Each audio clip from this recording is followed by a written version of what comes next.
Hello students, welcome to all of you your YouTube channel IST247। देखिए student, इससे previous video lecture में हमने CF निकालना सीखा था, अचर गुणांक वाले के उसमें क्या होता है उसके बारे में सीखा था और उसके एग्जाम्पल नंबर 1 और 2 कवर किए थे। ठीक है ना। आज हम क्या करेंगे, उसी वीडियो को आगे कंटिन्यू करते हैं। हमारा नेक्स्ट लेक्चर होने वाला है, इसमें हम उसके आगे के एग्जाम्पल को सोल्व करना सीखेंगे। ठीक है ना। इससे पहले देखिए हम वीडियो में आगे बढ़े, हम कुछ कंसेप्ट और कुछ फॉर्मूलाज है जो हमें आगे काम में आने वाले, पहले उनको समझ लेते ताकि हमें आगे क्वेश्चन करने में हेल्पफुल रहेगा वो। ठीक है ना। तो आपको ध्यान रखना है, पहला रिजल्ट ये ध्यान रखना है कि a प्लस बी प्लस सी का होल स्क्वायर जो होता है ना, ए प्लस बी का उसे ओपन करते हैं हम, a square b square c square plus 2ab plus 2bc plus 2ca, इस तरीके है। मतलब कहीं अगर ये लिखा हो तो आप इसको ये लिख सकते हैं और ये लिखा हो तो ये लिख सकते हैं। आपको एक तो ये फॉर्मूला ध्यान में रखना है, ये हमें आगे इसकी नीड बनने वाली है। ठीक है। अब देखिए स्टूडेंट, हमें पता होता है कि सर ए स्क्वायर माइनस बी स्क्वायर होता है, उसका फैक्टर हम जानते हैं ए प्लस बी माइनस बी होता है। लेकिन कहीं पे अगर ए की पावर 4 प्लस बी की पावर 4 हो और आपको उसका फैक्टर करना पड़े, तब आप कैसे करोगे, तो वो कन्फ्यूजन वाली हो जाती है। तो हमें ध्यान रखना है कि ए की पावर 4 प्लस बी की पावर 4 का जो फैक्टर होता है ना, वो होता है a square plus iota b square और a square minus iota b square होता है। ठीक है। जहाँ आयोटा बराबर होता है √-1 इसकी वैल्यू होती है, आपने पढ़ रखा होगा। ठीक है ना। तो आपको कभी भी अगर ए की पावर 4 बी की पावर 4 का फैक्टर करना पड़े तो आप इस तरीके से उसका फैक्टर करेंगे। ये चीज़ आपको ध्यान में रखनी है। ठीक है ना। उसके बाद देखिए, जब हम आगे क्वेश्चन करेंगे तो हमें एक इंपॉर्टेंट रिजल्ट चाहिए होता है। तो इस इंपॉर्टेंट रिजल्ट के लिए हमें 2 रिजल्ट याद रखने पड़ेंगे। क्या क्या है कि 1 प्लस आयोटा का होल स्क्वायर ओपन करते हो तो वो 2 आयोटा के बराबर होता है। आप ओपन करके देख लेना, ए प्लस बी का होल स्क्वायर लगाओगे तो 2 आयोटा आएगा। एक तो ये ध्यान रखना है कि 1 प्लस आयोटा का होल स्क्वायर क्या होता है, 2 आयोटा के बराबर होता है। और 1 माइनस आयोटा का होल स्क्वायर जो होता है वो माइनस के 2 आयोटा के बराबर होता है। ठीक है। तो ये 3 ऐसी इंपॉर्टेंट चीज़ है जो आपको याद रखनी है। अगर आपको याद रहती है तो क्वेश्चन करने में आपको बड़ा मजा आएगा। अब बढ़ते हैं हमारा नेक्स्ट एग्जाम्पल नंबर 3 की तरफ। तो देखिए, अब देखिए स्टूडेंट, हमारा एग्जाम्पल नंबर 3 हमें ये दे रखा है। ठीक है। पहले सबसे पहला स्टेप हम चेक करेंगे, वही अचर गुणांकों वाला आपको चेक करना ही क्या होगा। सबसे पहले देखो कि यहाँ QX क्या है। QX 0 है, इसका मतलब क्या है, यहाँ हमें CF ही निकालना है, PI नहीं निकालना। कैसे निकालना है वो मेथड मैंने आपको बता रखा है, उसी मेथड का यूज़ करते हो आगे कंटिन्यू स्टेप बाय स्टेप करते हैं। सबसे पहले हम क्या करेंगे, जो भी भाई यहाँ पे हम मेंशन कर देंगे क्या कि dy/dx को हम क्या कंसिडर कर रहे हैं, कैपिटल D कंसिडर कर रहे हैं। ठीक है ना। तो यहाँ आ जाएगा d की पावर 4 y प्लस 2 d की पावर 3 y। देखिए स्टूडेंट, अगर आप डायरेक्ट इस वीडियो को देख रहे हैं तो मैं आपसे निवेदन करूंगा कि पहले प्रीवियस वीडियो देखिए, नहीं तो आपको कुछ भी समझ में नहीं आएगा। प्रीवियस वीडियो नहीं देखा है तो लिंक इन द डिस्क्रिप्शन में जाके देख सकते हो। अब चलिए आगे चलते हैं। ये हमारे पास क्या आ जाएगा, 3d² प्लस ये क्या आ गया 2dy और ये क्या आ गया y इक्वल्स टू 0। ठीक है ना। हमने क्या करा, जो भी दे रखा था उसे d में कन्वर्ट कर लिया। उसके बाद हम क्या करते थे, और d की पावर 4 प्लस मैं इसको लिख सकता हूँ 2d की power 3, 3d² plus 2d plus का 1 इंटू बाद y आ गया। क्या करा मैंने कि सभी में से y को कॉमन ले लिया। ठीक है। यहाँ तक हमें सब बताया कि सभी को आना। अब हम क्या निकालेंगे, आज के आने के बाद कमेंट में बताइए फटाफट। बिल्कुल सही बोला आपने, क्या निकालेंगे, सहायक समीकरण। अब देखो, सहायक समीकरण के लिए क्या करेंगे भैया, जो भी d है उसकी जगह m पुट कर देंगे और y को छोड़ देंगे। तो देखो, d की जगह m पुट करोगे, m की पावर 4, ये कितना आ जाएगा 2m की पावर 3, ये कितना आ जाएगा 3m², ये कितना आ गया 2m प्लस 1 इक्वल में क्या आ जाएगा, 0 आ जाएगा। ठीक है। ये हमारे पास आ गया। अब देखिए स्टूडेंट, ये जो बनाना इसको मैं ढंग से ऐसे लिख सकता हूँ क्या, कि मैं इसको लिख सकता हूँ m की पावर 4 प्लस यहाँ आ जाएगा 2m की पावर 3 प्लस मैं इसको लिख सकता हूँ क्या 2m² प्लस m² लिख सकता हूँ। प्लस इसको मैं क्या लिख सकता हूँ, यहाँ पे 2m है प्लस 1। ऐसा क्यों लिखा, देखो ऐसा इसलिए लिखा कि जब आप इस चीज़ को ढंग से करोगे तो ये इसका होल स्क्वायर बन जाएगा। ऐसा क्यों लिखा, क्योंकि कहीं ना कहीं मैंने आपको फॉर्मूला बताया था, देखो कि a² b² c², 3 टर्म तो स्क्वायर में और 3 टर्म अगर 2 के साथ हो तो भैया ये फॉर्मूला होता है a प्लस बी प्लस सी का होल स्क्वायर। अब यहाँ ढंग से नोट करोगे कि ये स्क्वायर में है, इसको मैं लिख सकता हूँ क्या, अगर ढंग से लिखूँ कि m² का ये लो हो गया। इसको मैं ऐसे कैसे लिखूंगा, 2m² और यहाँ m के फॉर्मेट में लिख सकता हूँ। इसको मैं लिख सकता हूँ क्या, 2m² के साथ 1, कोई दिक्कत नहीं है। प्लस इसको मैं लिख सकता हूँ m² ही रहने दो। इसको हम लिख देंगे 2m और m के साथ में 1 का मल्टीप्लाई प्लस का 1 ऐसे कैसे इक्वल टू 0। अब आप बोलोगे सर आपने ऐसा क्यों किया, तो वहाँ ढंग से देखना, अभी फॉर्मूला बनेगा। अगर ढंग से देखो, ये a², ये b², ये c², ये आ जाएगा 2ab 2bc और 2ca आ जाएगा ना ऐसा कैसा। तो ये किसका फॉर्मूला बन गया हमारे पास, a²। तो a² होता तो a आता था। फॉर्मूला ध्यान से देखना कि जब a² है तो a आएगा। अब यहाँ a² की जगह क्या है, m², तो आ गया m² और b² भी तो b आ जाएगा, m प्लस 1 का होल स्क्वायर इक्वल्स टू 0 आ गया। ठीक है। देखो ये मैंने बनाना बता दिया कि आप अगर एग्जाम में तो कैसे बनाओ। अगर आपको नहीं पता तो आप इसका सीधा ये भी लिख सकते हो। ठीक है, कोई दिक्कत नहीं है वहाँ पे। जैसे इसको ओपन करोगे आप यहीं पहुँच जाओगे। ठीक है। तो हमारे पास ये आ गया। अब ये आ गया तो इसको हम लिख सकते हैं क्या, m² m प्लस 1, इसको हम लिख सकते हैं m² m plus 1 equals to 0। भाई इसके 2 मूल निकलेंगे, ठीक है ना। और आपको ध्यान रखना कि जितनी ज़्यादा इसकी पावर होगी ना वेरिएबल की, उतने ही उसके क्या होंगे, मूल निकलेंगे। मैक्सिमम पावर मैक्सिमम मूल उतने हैं। इसके 4 आंसर आएंगे, ठीक है, एम की। अब देखते हैं इसको सोल्व करेंगे तो इसका मतलब क्या है, एक बार तो इसको 0 के बराबर, एक बार इसको 0 के बराबर करेंगे तो m square m plus 1 equals to 0 करेंगे, तथा क्या करेंगे, m square m plus 1 equals to 0 करोगे। देखो दोनों ही क्या है, इक्वल है, किसी एक को सोल्व कर लो, आ जाएगा, इसका भी आंसर ही होगा। तो यहाँ से एम बराबर, देखो फैक्टर तो नहीं हो रहे, तो हम क्या करेंगे, हमें पता है द्विघात समीकरण का फॉर्मूला होता है सीधाचार्य इस विधि से, minus b plus minus b square minus 4ac, वो वाला लगाएंगे, ठीक है। तो माइनस बी का मतलब होता है ये, इसका कोफिशिएंट यानी 1, plus minus under root b square यानी इसके कोफिशिएंट का स्क्वायर कितना हो गया 1, माइनस 4, फॉर्मूले का आता है ए की वैल्यू कितनी है 1 और सी की वैल्यू कितनी है 1। देखो ये आपको पता होना चाहिए, बेसिक है। अपॉन क्या आएगा 2, ए की वैल्यू कितनी है 1। चलो सोल्व करते हैं, कितना आ गया हमारे पास, इसको सोल्व किया कितना आ गया, माइनस का 1 प्लस माइनस अंडर रूट, ये कितना आ गया, देखो यहाँ से 1 माइनस 4 अपॉन कितना आ गया 2, इधर सोल्व किया कितना आ गया, यहाँ से एम की वैल्यू कितनी आ गई, माइनस का 1 प्लस माइनस, यह आ जाएगा माइनस का √3 अपॉन 2 आ गया, ठीक है।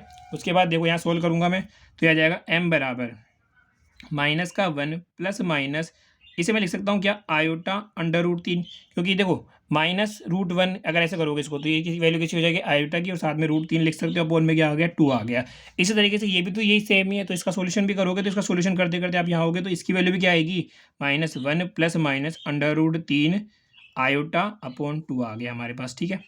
यह हमारे पास आ गया। अब देखिए यहाँ पे इसकी वैल्यू क्या है, इसकी वैल्यू हमारे पास कॉम्प्लेक्स में है, यानी सम्मिश्र संख्या में है। अब प्रीवियस वीडियो लेक्चर में अगर आपने देखा हो तो मैंने बता रखा था क्या, कि सम्मिश्र में जब भी हमारे पास आ जाए इसका सहायक समीकरण के मूल, तब हम जानते हैं उसका सोल्यूशन हम 2 तरीके से लिख सकते हैं, या तो इससे लिख सकते हैं या इससे लिख सकते हैं, ठीक है ना। तो मैं इसको यहाँ नोट कर लेता हूँ।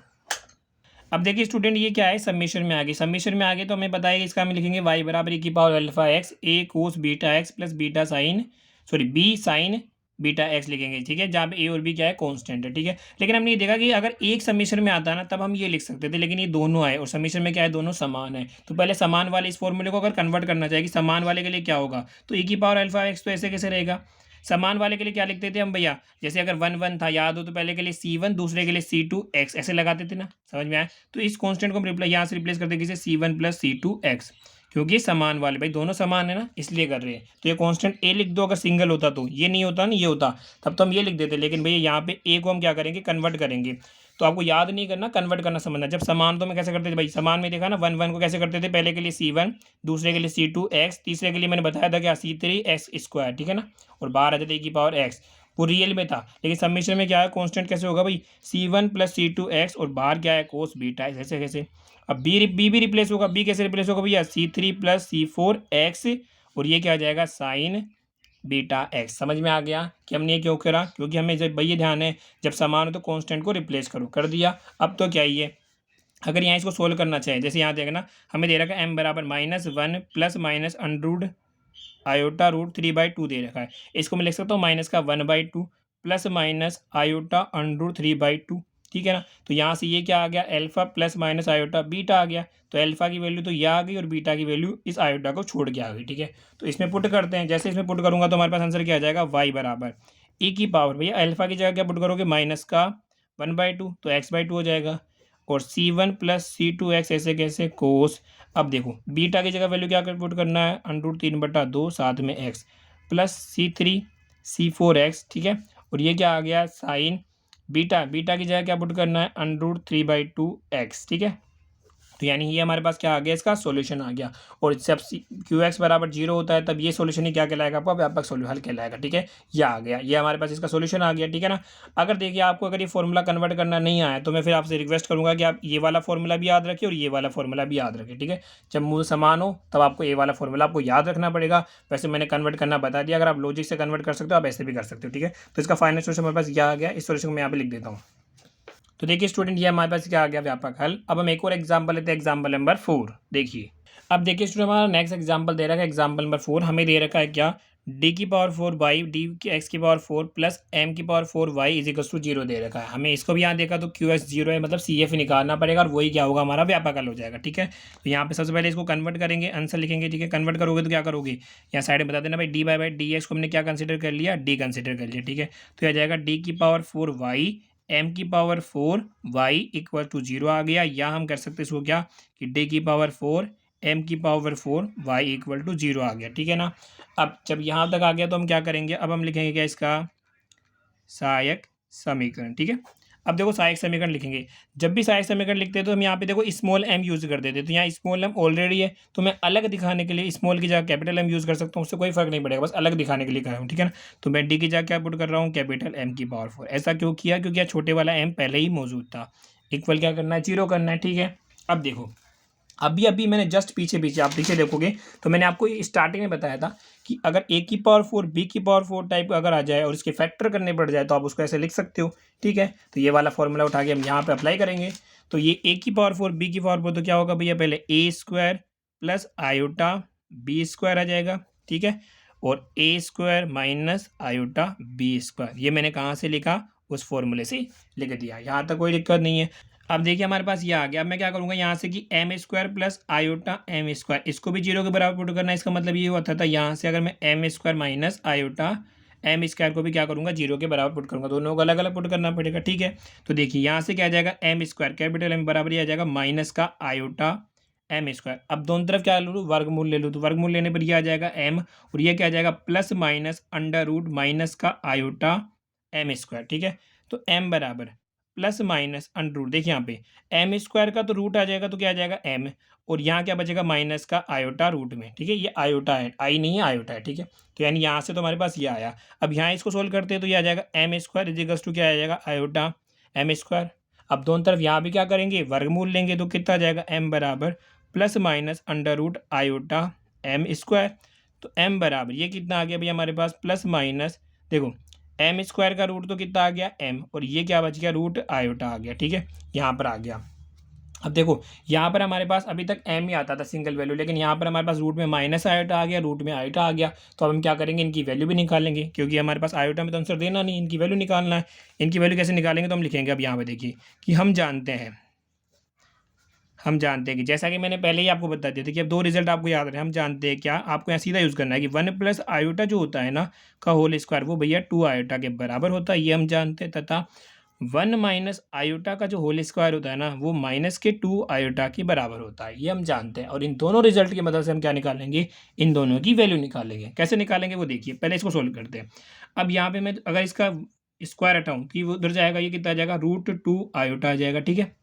इसको मैं लिख सकता हूँ क्या, 1 प्लस आयोटा, इसको मैं लिख सकता हूँ √2 और रूट आयोटा, क्योंकि रूट की संख्या मल्टीप्लाई हो जाती है। मुझे किसकी वैल्यू चाहिए, मुझे वैल्यू चाहिए रूट आयोटा की, इसको ऐसे रखा। इधर क्या बचा, 1 प्लस आयोटा, और डिवाइड में क्या चल गया भैया, √2, यानी रूट आयोटा की वैल्यू हमारे पास ये आ गई। अब यहाँ से निकालते हैं, रूट आयोटा की वैल्यू तो आ गई, माइनस आयोटा की वैल्यू निकालेंगे। देखिए 1 माइनस आयोटा, अगर मैं इसका स्क्वायर यहाँ पे जो वर्गमूल आ जाएगा माइनस का 2 आयोटा का आ जाएगा रूट, ठीक है।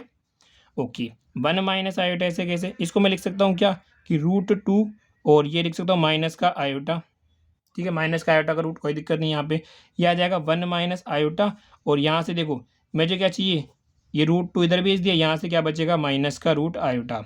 मुझे बेसिकली निकालने क्या थी, माइनस के रूट आयोटा की वैल्यू, और ये क्या निकालती रूट आयोटा की वैल्यू। अब ये दोनों वैल्यू उठा के हम क्या करेंगे, यहाँ रख देंगे, ठीक है ना। तो देखिए जब मैं इसकी वैल्यू, ये वाली प्लस वाली जो पहले देखो माइनस वाली वैल्यू यहाँ उठा के रखूँगा, तो यहाँ से हमारे पास क्या आ जाएगा, एम बराबर आ जाएगा प्लस माइनस एम। जैसे ही माइनस की वैल्यू उठा के रखोगे तो आ जाएगा क्या, 1 माइनस आयोटा का अपॉन 2 रूट, ये आ गया, माइनस की जगह वैल्यू पुट करी, ये आ गया। या मैं सिंप्लीफाई करूँ तो एम बराबर क्या आ जाएगा, प्लस माइनस एम बाई √2, ऐसे कैसे आ गया, और इधर आ जाएगा 1 माइनस आयोटा आ गया, ठीक है। अब ये वाली वैल्यू कौन सी वाली, प्लस वाली, इस वाली में रखूँ तो यहाँ से क्या आ जाएगा हमारे पास, एम बराबर प्लस माइनस एम, और प्लस वाली वैल्यू पुट करूँगा तो आ जाएगा 1 प्लस आयोटा, ये √2 आ गया, ठीक है। और ये आ जाएगा क्या, यहाँ से m बराबर प्लस माइनस एम बाई √2 हमारे पास आ गया, और ये क्या आ गया, 1 प्लस आयोटा आ गया हमारे पास, ठीक है। अब देखिए स्टूडेंट, हमारे पास जो आंसर में आया ना, यानी इसकी जो मूल आए सहायक समीकरण वो फिर समीकरण संख्या आ गई, ठीक है, समीकरण संख्या आ गई। और यहाँ देखा जाए तो 1 2 3 4 प्लस माइनस में तो इसके 4 मूल आए, ठीक है। तो इसका आंसर लिखने के हमारे पास देखिए 2 तरीके होते हैं, मैंने आपको बताया था। पहला तरीका हमारे पास ये होता है, दूसरा ये होता है, मैंने प्रीवियस वीडियो में बताया दोनों। अब देखो यहाँ पे अगर मैं ये वाला तरीका यूज़ करता हूँ तो पहले ये फिर प्लस लगा के ये वाला, यानी बहुत बड़ा हो जाएगा। ध्यान रखना, कभी भी किसी समीकरण को जब आप हल करते हो तो कोशिश करो उसका आंसर सबसे समराइज करने की, शॉर्ट से शॉर्ट करने की आंसर करो, ठीक है ना। तो हम शॉर्ट करने के लिए हम क्या करेंगे, ये वाला यूज़ करेंगे। लेकिन लेकिन ऐसा कोई ज़रूरी नहीं, मैं आपको बता दूँ, आप एग्जाम में ये वाला भी यूज़ कर सकते हो तो भी आपको नंबर मिलेंगे, और ये वाला यूज़ करोगे तो भी आपको नंबर मिलेंगे, ठीक है ना। बट ध्यान रखना कि आपको आंसर इससे करोगे तो थोड़ा लंबा हो जाएगा, फिर आपको साइन ए प्लस बी ई की पावर एस कॉमन लोगे, ए प्लस बी को कॉम फॉर्मूला लगाओगे, फिर समराइज करना होता है हमें, तो मैं सीधा क्या करूँ, ये वाला फॉर्मूला यूज़ कर रहा हूँ, ठीक है। तो इस वाले फॉर्मूले देखो हमारा आंसर कैसे आएगा, तो देखो सबसे पहले हमारा आंसर आएगा y बराबर, देखो फॉर्मूला क्या है, e की पावर एल्फा एक्स, पहले इसके लिए लगा रहे हैं, इस वाले के लिए e की पावर एल्फा की वैल्यू क्या है भैया, आयोटा को छोड़ के, इसको हम लिख सकते हैं ना ऐसे, ये हमारे पास क्या है m√2 1 माइनस आयोटा है, इसको मल्टीप्लाई करो, ठीक है, तो आ जाएगा m प्लस माइनस तो बाहर ही रहने दो, ठीक है, तो m/√2 और माइनस का क्या आ जाएगा m/√2, ठीक है, आयोटा, तो ये आ जाएगा एल्फा माइनस बीटा आयोटा, तो एल्फा की वैल्यू तो ये रही और बीटा की वैल्यू क्या है ये वाली बीटा की वैल्यू आ जाएगी हमारे पास, ठीक है ना। तो देखिए आ जाएगा ई की पावर एल्फा की वैल्यू क्या आ जाएगी m/√2, आ गई एल्फा की वैल्यू, ई की पावर एल्फा एक्स, यही कहता है फॉर्मूला, देखो ई की पावर एल्फा एक्स, फिर कांस्टेंट है सी लगा लिया, उसके बाद लगाना है कोस लगा लिया, फॉर्मूला आपको दिख रहा है ना कोस, उसके बाद लगाना है बीटा की वैल्यू कितनी है, बीटा की वैल्यू क्या है m/√2, ठीक है, बीटा के साथ क्या लगाना है एक्स, बीटा की वैल्यू के साथ एक्स लगाना, प्लस साथ में एक कांस्टेंट जोड़ना है डी, ठीक है, ये लो, ये किसका आ गया, इसका आ गया। अब देखो यही सेम फॉर्मूला जब मैंने इसके लिए लगाया तो यही सेम फॉर्मूला इसके लिए लगाऊंगा तो प्लस लगा के लिखूंगा, तो मैं थोड़ा डिफरेंशिएट करने के लिए इस कांस्टेंट को क्या नाम दे दूं, C1, और इसको क्या नाम दे दूंगा, D1 दे दूंगा, ठीक है। अब सेम फॉर्मूला देखो यहाँ अप्लाई करोगे तो वो आपको समझ में और भी अच्छे से आएगा। पहले वही क्या आ जाएगा, ई की पावर एल्फा, एल्फा की वैल्यू क्या है m/√2 और x, ई की पावर x आ गया, ई की पावर एल्फा x आ गया, फिर क्या आएगा C1, तो C1 यहाँ आ गया कॉन्स्टेंट तो C2, फिर क्या है कोस, फिर क्या आ जाएगा m/√2 ऐसे कैसे, साथ में x प्लस D2 आ गया हमारे पास, और ये क्या आ गया हमारे पास, इसका व्यापक हल आ गया, समझ में आ गया। तो देखो जब भी हम बीएससी में आ जाते हैं तो हमें फॉर्मूले बनाने आने चाहिए, तो आगे आप कितने लर्न करोगे, देखो ये फॉर्मूला वही था लेकिन हमने आप बना के लिखा कि इसके लिए पहले ये लिखा, फिर प्लस लगा इसके लिए ये लिखा, ठीक है ना। अगर तीसरा होता है तो प्लस लगा के उसके लिए भी और लिखते, समझ में आ गया। तो ये हमारे पास क्या आ गया, इसका व्यापक हल आ गया। अब देखिए हमारा नेक्स्ट क्वेश्चन, अब देखिए स्टूडेंट हमारा नेक्स्ट एग्जाम्पल नंबर 5 आपको दे रखा है, हल कीजिए कि d2x/dt², अभी तक y था, dy/dx था, अब यहाँ t आया, ठीक है ना, -3dx/dt प्लस का 2x = 0 दे रखा है, ये आपको दे रखा है, ठीक है ना। जबकि t बराबर 0 हो तब तब x बराबर 1 एवं dx/dt बराबर 0, कुछ कंडीशन दे रखी है, हम इसको सोल्व करना है। देखो कैसे सोल्व करना है, अब देखो इस टाइप क्वेश्चन को सोल्व करने का वही तरीका होगा सेम, पहले यहाँ पे CF निकलेगा, वही क्या होगा, व्यापक हल होगा, ठीक है ना। तो देखो सबसे पहले क्या करेंगे, जो हमें दे रखा है d2x/dt² माइनस का 3dx/dt प्लस का 2x = 0 हमें दे रखा है, ठीक है। सबसे पहले इसको कन्वर्ट करेंगे तो मैं क्या लूँगा भाई, d2x minus 3dx plus 2x = 0, जहाँ हमें बताना पड़ेगा भैया अभी तक d जो था हमारे पास वो नीचे वाला dy हमारे पास आता था dy/dx, तो हम इसको t मानते थे, इस बार किसको t मानेंगे, dy/dt को, बस इसमें इतना सा फर्क और कुछ भी फर्क नहीं, बाकी वही हो जाएगा। अब देखो क्या होगा, d² माइनस 3d प्लस का 2 कॉमन ले लिया, x = 0, यहाँ y आता था, ये इस बार x आया, ठीक है, हमें उससे कोई मतलब नहीं, हमारा चल रहा है। अब हमें क्या लिखना है यहाँ पे, अब हम क्या निकालेंगे, इसकी सहायक समीकरण। देखो सहायक समीकरण में क्या वही सब फॉर्मूला होगा, m पुट करोगे m² माइनस का 3m प्लस का 2, इसको छोड़ के सब में m पुट करना है, बराबर में क्या लगाना है, 0 लगाना। मैं उम्मीद करता हूँ अब तक आपको ये कंसेप्ट पूरी इजीली समझ में आ गया होगा। चलो फैक्टर करते हैं, गुणा करने पर 2 और जोड़ने पर 3 आना चाहिए, फैक्टर हो जाएगा हमारे पास m² माइनस का 2m माइनस का m, देखो तो ये 3 हो जाएगा, गुणा करने पर 2m² आ जाएगा, प्लस का 2 = 0 आ गया। अब देखो यहाँ से m कॉमन लोगो तो यह आ जाएगा m-2, -1 कॉमन लिए कितना आ जाएगा, m-2 आ जाएगा हमारे पास, इक्वल टू क्या आ गया, 0। अब देखो यहाँ से m-2 तो ऐसे कैसे, और यहाँ क्या बचेगा m-1, जैसे m-2 कॉमन हो गया m-1 बच जाएगा, इक्वल टू कितना आ गया हमारे पास, 0। अब देखो यहाँ से इसका मतलब क्या है, जब दोनों को अलग अलग 0 रखोगे तो m बराबर क्या आ गया, 1, और क्या आ गया 2, यहाँ से तो 1 आ जाएगा, यहाँ से 2 आ जाएगा, अलग अलग रख लो। इस दौरान भैया हमारे पास क्या आता है, व्यापक हल। अब देखो ये वास्तविक तथा अलग अलग है, अब मैं बार बार नहीं बताऊंगा, लेकिन वास्तविक तथा अलग अलग है। देखो ध्यान रखना, जब वहाँ पे भैया dy/dx था तो y का आंसर आता था x की फॉर्मेट में, लेकिन यहाँ पे dx/dt है तो यहाँ y मत लिख देना, यहाँ क्या आएगा, x, ये ध्यान रखना भैया। और जो हमारा आंसर आएगा वो वेरिएबल, जहाँ पे ये dy/dx तो s की फॉर्मेट में आता था, अब जहाँ पे x था ना वहाँ पे क्या शिफ्ट करोगे भैया, t, इतना ध्यान रखना है इसमें। तो हमारा आंसर क्या आता था इस फॉर्मेट में, वो आता था C1e की पावर m x आता था, तो C1e की पावर m, m की वैल्यू क्या है 1 इंटू एक्स की जगह क्या पुटा जाएगा, बस t, समझ में आ गया। हमारे पास आंसर क्या आता था, यहाँ पे मैं लिख देता हूँ, हमारे पास आता था y बराबर C1 ई की power m x plus c two e की पावर एम वन यहाँ पे था और एम टू एक्स आता था। कब आता था? जब हमारे पास होता था d y by d x था, तभी ये आंसर आता था। ठीक है, अब हमारे पास क्या है भैया, D x by D T है, तो जहाँ वाई है वहाँ एक्स है, तो जहाँ वाई है वहाँ क्या कर दो, एक्स कर दो। समझ में आ गया? ओके। और जहाँ एक्स है वहाँ क्या करना है, टी, तो जहाँ एक्स है सी वन ई की पावर एम वन एक्स की जगह क्या पुट कर दो, T, plus c two e की पावर एम टू एक्स की जगह क्या पुट कर दो, टी। समझ में आ गया? नया फॉर्मूला बन गया ना, इसलिए मैंने आपको बोला था फॉर्मूले को कन्वर्ट करना आना चाहिए आपको। ठीक है ना, तो बस मैं ऐसे कर रहा हूँ कि देखो एक्स पुट कर दिया, एक्स आ गया सी वन ई की पावर एम वन की वैल्यू कितनी है, वन, और साथ में क्या आ गया, टी आ गया, प्लस ऐसे ही क्या करोगे, सी टू ई की पावर एम टू की वैल्यू कितनी है, टू, और साथ में क्या आ जाएगा, टी आ जाएगा। ये हमारे पास क्या आ गया इसका सॉल्यूशन, इसको दे दो इक्वेशन नंबर 1। ठीक है, अब देखो यहाँ पे आपको कुछ कंडीशन दे रखी है। ठीक है ना, जब भी कंडीशन दी रखी हो तो समझ जाओ भैया इसमें क्या हो, कांस्टेंट की वैल्यू निकलवाएगा। कंडीशन देने का मतलब ये होता है कि कांस्टेंट की वैल्यू आपको निकाल रखनी है। मतलब अब तक हम C1 C2 ऐसे ही रखते थे, हमारा आंसर आ जाता था, लेकिन इस बार क्या अगर हमने आपको कंडीशन दी है, मतलब आप C1 C2 की वैल्यू निकाल के आंसर दो। समझ में आ गया? इतना अंतर है। अब कैसे निकालना है, तो देखो यहाँ पे ये तो हमारे पास टी भी है एक्स भी है, लेकिन D x by D T नहीं है ना, तो यहाँ से D x by D T निकालेंगे। ठीक है ना, तो आप लिख देना कि इसका टी के सापेक्ष अवकलन करेंगे। मैं सीधा कर रहा हूँ, तो यहाँ क्या जाएगा, D x by D T करो, इसका अवकलन कितना आ जाएगा, सी वन ई की पावर एस का ई की पावर टी का अवकलन ई की power t, plus c two e की पावर टू टी का अवकलन ई की पावर टू टी, और साथ में टू टी करोगे तो कितना आ जाएगा, टू आ जाएगा। इसे दे दो इक्वेशन नंबर 2 दे दो। अब देखो कंडीशन में क्या करा है, जब टी बराबर जीरो हो तब एक बराबर, टी बराबर जीरो पर एक्स बराबर पर एक कंडीशन हो जाएगी। दूसरा कह रहा है कि टी बराबर जीरो के साथ क्या लेनी है, D x by D T बराबर जीरो लेना है। दो कंडीशन दे रखी है। ठीक है, तो हम लिखेंगे केस फर्स्ट। केस फर्स्ट में भी क्या दे रखा है कि जब टी बराबर जीरो हो तब एक्स बराबर 1 पुट करेंगे। अब टी और एक्स किस में दिख रहे हैं, देखो टी और एक्स किसमें दिख रहे हैं, तो किससे लोगे आप, समीकरण 1 से। तो भैया टी की जगह तो जीरो, एक्स की जगह 1 पुट, एक्स की जगह 1 पुट किया, यह आ गया C1। टी की जगह जीरो पुट करोगे, ई की पावर जीरो कितना हो गया, 1, 1 ही आ जाएगा। अब यहाँ तो है, टी की जगह जीरो पुट करोगे, जीरो इंटू जीरो यानी ई की पावर जीरो कितना हो गया, 1, क्या बना, C2, यानी C1 plus C2 equals to 1 हमारे पास आ गया। इसको दे दो आप इक्वेशन नंबर 3 दे दो। अब हम दूसरी कंडीशन लगाएंगे भैया, केस नंबर 2।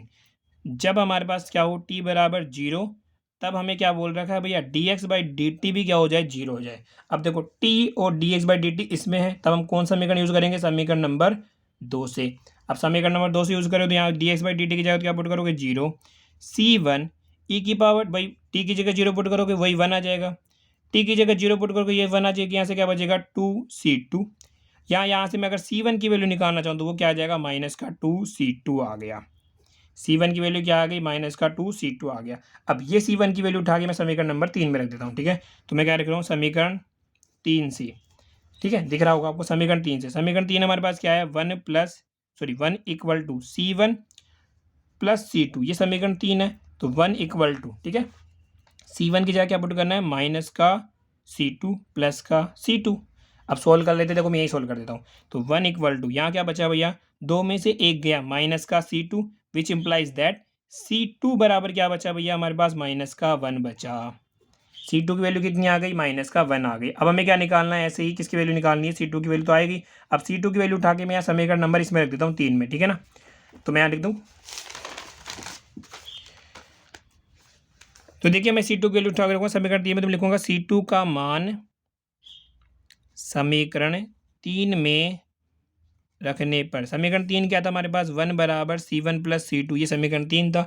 अब C2 की वैल्यू पुट करूंगा मैं भाई, C2 की वैल्यू कितनी थी भाई, माइनस का 1 था, पुट करा तो C1 कितना आ गया, 1 प्लस 1 बराबर 2 आ गया, यानी C1 की वैल्यू कितनी आ गई यहाँ से 2, एंड C2 की वैल्यू मैंने निकाली थी वो कितनी है, -1। अब ये C1 C2 की वैल्यू उठा के कहाँ रख दोगे, यहाँ पे समीकरण नंबर 1 में, बस। ठीक है, तो रखते देते, तो हम लिखेंगे क्या, समीकरण 1 में C1 तथा C2 का मान रखने पर। ठीक है, तो x बराबर समीकरण क्या था, C1 ई की पावर t प्लस C2 ई की पावर 2t। एक बार देख लेते, यही था कि समीकरण, तो देखो यही था C1 ई की पावर t प्लस C2 ई की पावर 2t, ये समीकरण था। ठीक है, इसमें वैल्यू पुट करो तो x बराबर C1 की वैल्यू कितनी है, 2 ई की पावर t प्लस C2 की वैल्यू कितनी है भैया, माइनस का 1 है, माइनस का 1 ई की पावर 2t। ठीक है, सोल्व करोगे तो x बराबर क्या आ गया, 2 ई की पावर t माइनस का ई की पावर 2t, और ये हमारे पास क्या आ गया, इसका फाइनल सॉल्यूशन आ गया। ठीक है,